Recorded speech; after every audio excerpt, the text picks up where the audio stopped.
సన్ను మామ తగ్గేదలే అన్నట్టు మండిపోతున్నాడు. ఈ ఎండకి తిరిగి తిరిగి హెడేక్ వచ్చేసింది మామ. అర్జెంట్ గా టాబ్లెట్ వేసుకోకపోతే కాలు ముందుకు కదిలేలా లేదు. మనం ఉన్నది ఇంట్లో అయితే కాసేపు రెస్ట్ తీసుకునేవాడిని, కానీ ఇప్పుడు ఛాన్స్ లేదు మామ. ఎక్కడో బ్యాంకాక్ అవతల కోరల్ ఐలాండ్ లో ఉన్నాం.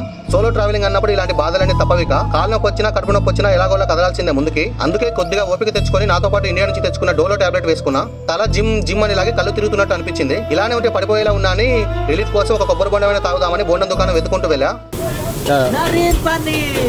नारी पानी नारी आइसक्रीम है। नारी पानी आइसक्रीम नो है नारी पानी दे दो। नारी पानी मलाई अच्छा है भैया, चमचा ले लो नहीं चाहिए। नारी पानी चली नमस्ते भैया। Are you Indian? No Thailand. వీళ్ళు థాయిలాండ్ వాస్తవ్యులు అయ్యుండి కూడా తోడా హిందీ కాస్త తెలుగు నేర్చుకున్నట్టున్నారు. ఈ బోండానికి నాకు 50 బాతులు అంటే 130 రూపాయలు తీసుకున్నారు. బోండంలో బియర్ కలిపిచ్చారో ఏమో, చాలా బాగుంది. హెడేక్ నుండి రిలీఫ్ అనిపించింది.